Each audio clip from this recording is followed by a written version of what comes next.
used to take trips to my grandmother's house. Every summer, sometimes on Christmas.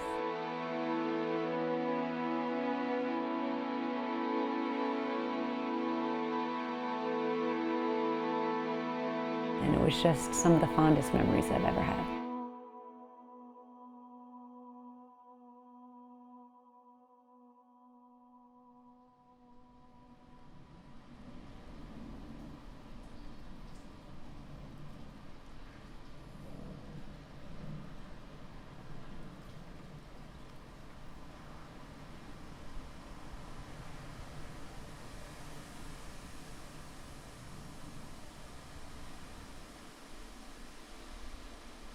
I remember, I think in the 70s, I was about 5 years old, 6 years old, so that would have to be like 75, 76.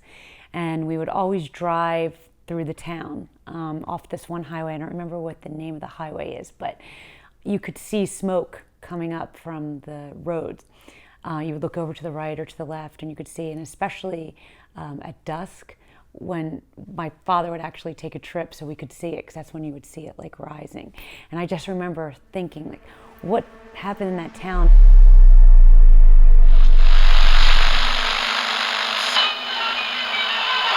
Centralia. In the late 1800s, this tight-knit community prospered as a mining town. The unfortunate chapter in Centralia's history began in 1962, when an underground fire at the town's dump ignited some of the coal seams beneath the land. And it happened to be in an old dump where they would put all the trash, and there was a fire that actually started at the dump, that it went into one of the mines. Most of the residents have moved out. We're being kicked out of our homes. The people that lived in the town were not happy about the evacuation, but it was forced because a lot of people were getting really sick.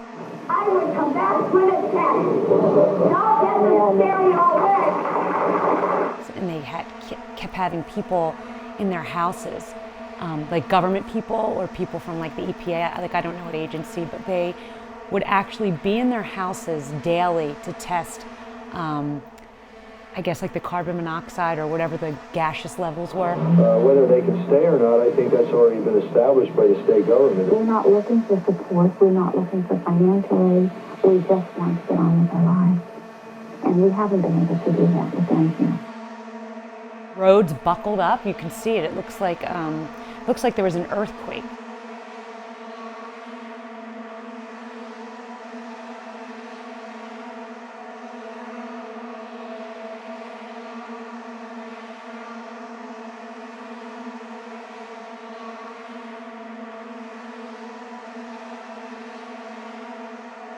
These poor people.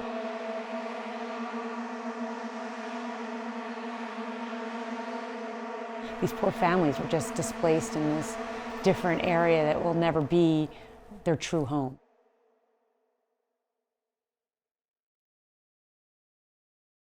I wanted to look over the fire and talk with a few of the people who decided to stay in town despite the threat. Molly Derrick is one of those people.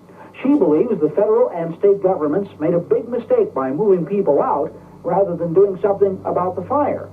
Everything else being addressed, but the mine fire, and the mine fire is the cause of all this. So naturally, that should be tended to. The people in these little towns, these upstate Pennsylvania towns, these are towns that their parents lived in, their grandparents lived in. You know, these are houses, these are families and communities that have just been passed down from generation to generation. They're not leaving. These people built their whole lives here. Everyone that they knew, their lives were there. So they just stay. You don't want to leave. You don't want to leave.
If you go down this main highway that's now shut off, the roads are just buckled, and it looks like something terrible took place there.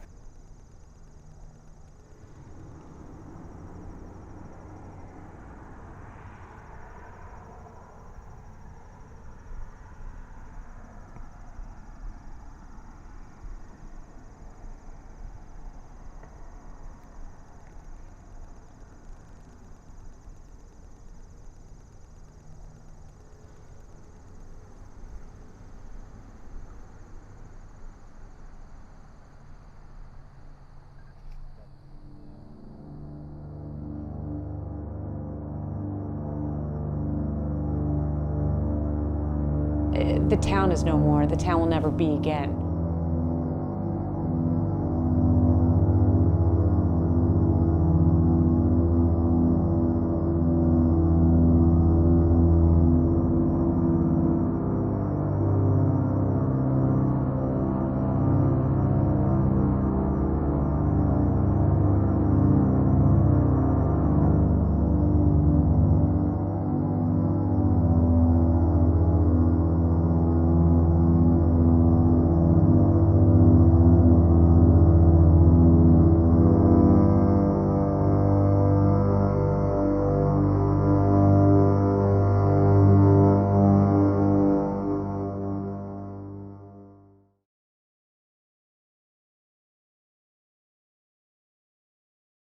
The character of the town's gone.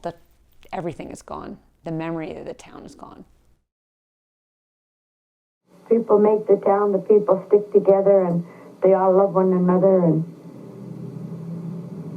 it's just great. It's the people. And we've been battling and battling and battling. So sooner or later we should win. Each day at evening tide, when we seek haven from our daily care, you'll find us at God's side. It's really peaceful there. We kneel in our solitude and silently pray for God to protect us. Soon there'll come a day we'll pass through Centralia in our own streets again and be